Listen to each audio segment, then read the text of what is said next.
Assalamualaikum warahmatullahi wabarakatuh. Perkenalkan, nama saya Putri Diana Ramadanti dari Prodi S1 Keperawatan tingkat 2B. Selanjutnya, saya akan menjelaskan pengertian dari perawatan kolostomi. Perawatan kolostomi adalah tindakan yang dilakukan untuk menjaga kebersihan kolostomi pasien dan mengkosongkan feses pada kantung penampung.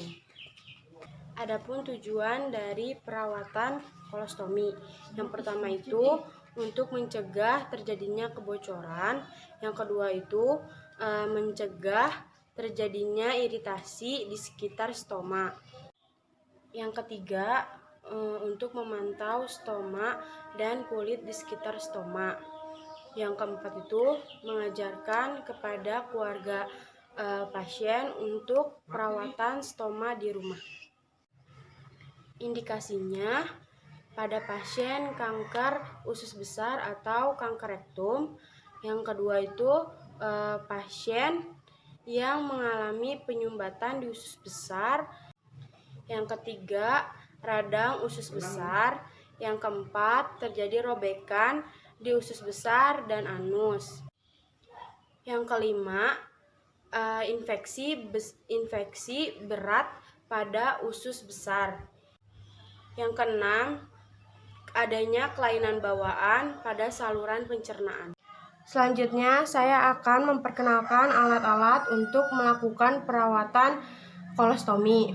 Di sini ada bak instrumen dan handscoon, kemudian ada gunting, ada gel aseptik, ada cairan NaCl, ada kasa, ada kom terbuka, ada bengkok untuk membuang sampah medis, ada kom kecil, ada perlak beserta pengalas, kemudian ada kantong kolostomi,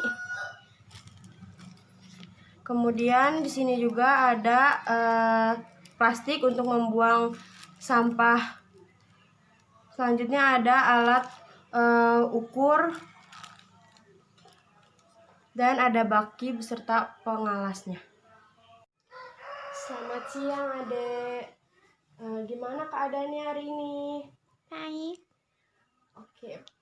Perkenalkan, nama saya Perawat Putri Diana. Di sini saya akan melakukan tindakan perawatan kolostomi yang bertujuan untuk mencegah terjadinya infeksi di bagian stoma Adek. Sebelumnya, Ade namanya siapa? Nina. Umurnya berapa tahun? 4. Oke. Semalam tidurnya gimana? Nyenyak? Waktunya 5-10 menit. Tempatnya di sini aja ya, Ade ya. Apakah Ade bersedia? Sebelum itu, saya minta izin untuk mencuci tangan, mempersiapkan alat, dan memakai handscoon ya, Dek ya. Permisi, Adek. Selanjutnya, kita akan mencuci tangan secara 6 langkah. Pertama, kita buka aksesoris yang ada di tangan, seperti cincin, gelang, jam tangan, dan yang lain-lain. Kemudian gulung lengan baju sampai ke atas siku.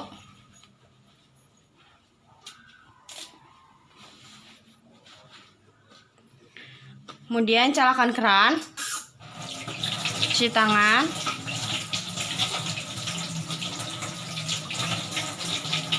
Setelah itu matikan keran. Ambil sabun secukupnya. Gosok kedua telapak tangan, punggung tangan, sela-sela jari, ibu jari secara bergantian, punggung jari secara bergantian, kuku-kuku jari secara bergantian. Kemudian buka keran menggunakan siku. Bilas dari ujung kuku sampai ke siku.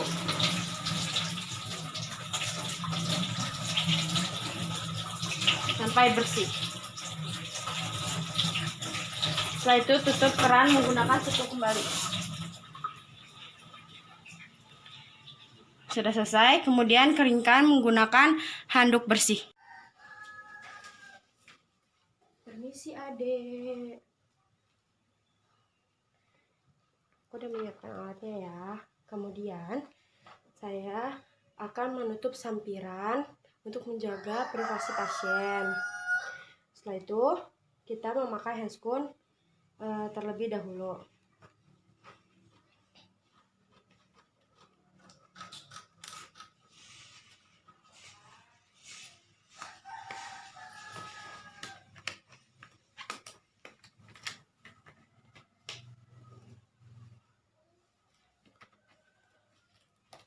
Setelah memakai handscoon, kemudian kita pasang perlak kita inspeksi dulu. Sebelum masang perlak, kita inspeksi dulu bagian stoma pasien, apakah ada pembengkakan atau tidak, terus adanya kemerahan atau tidak di bagian kolostominya pasien, terus apakah ada nanah.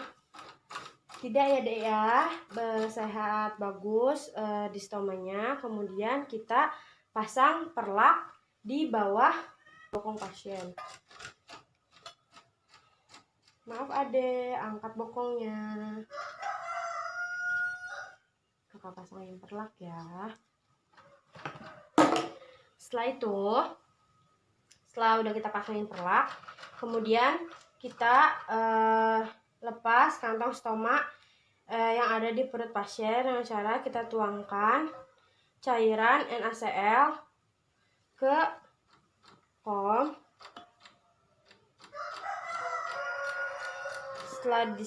Setelah itu kita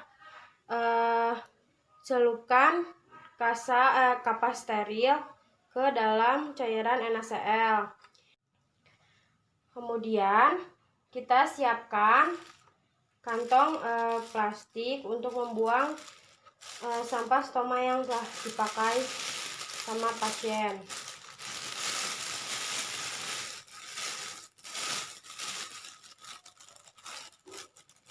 Setelah itu kita lepas kantung stomanya secara perlahan. Jika sulit, kita menggunakan cairan NaCl. Kakak buka ya Dek ya. Kalau sakit bilang ya.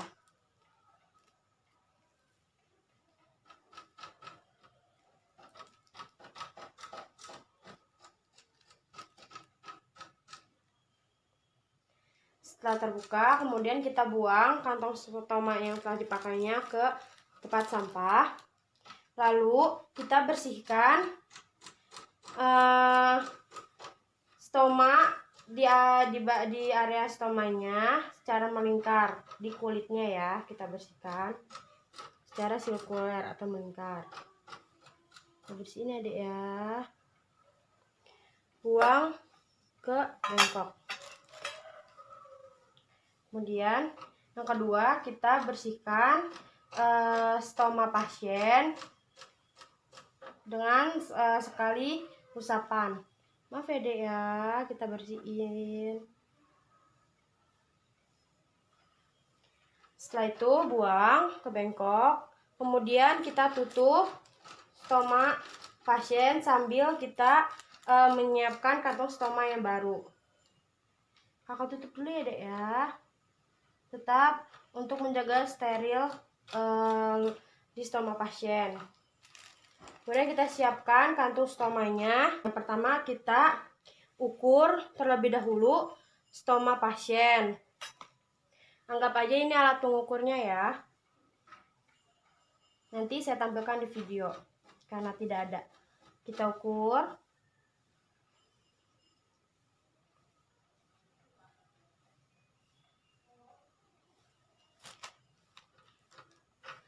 Setelah kita ukur di bagian stomanya, kemudian kita ukur di bagian kantong stomanya untuk nanti kita gunting jika sudah mendapat ukuran yang pas. Oke, udah ya Dek. Kemudian Setelah kita ukur dan mendapatkan ukuran stoma pasien, kemudian kita gunting di bagian plastiknya kantong stoma ini.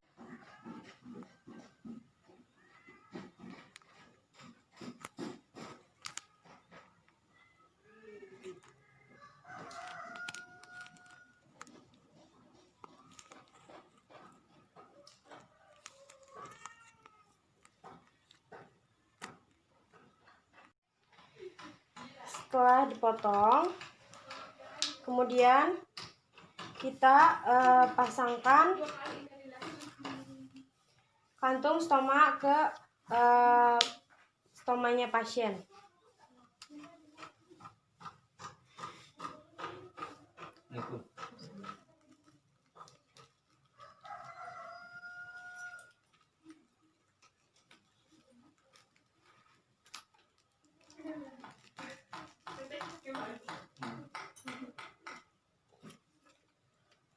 Lalu kita pasangkan di area stoma pasien.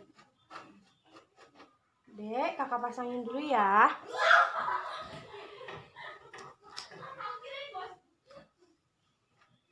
Di area stoma pasien.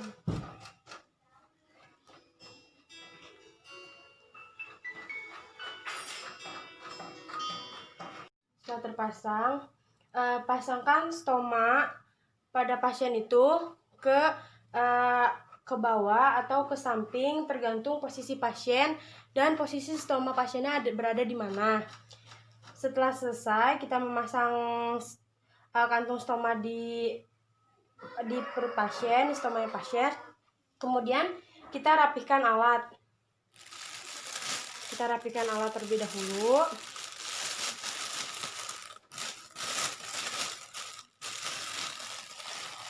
Kemudian kita rapikan alat.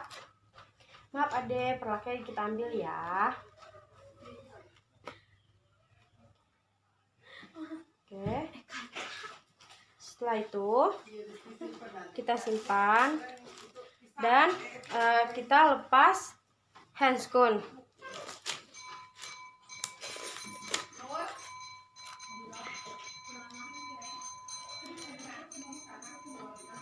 Setelah itu kita lakukan fase terminasi pada pasien. Adik, tindakan telah selesai dilakukan ya dek ya. Gimana perasaannya? Nyaman?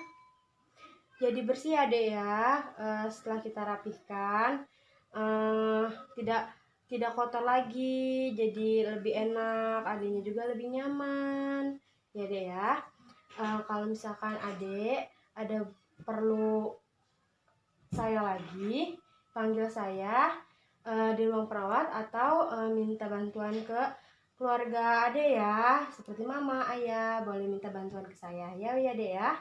Permisi.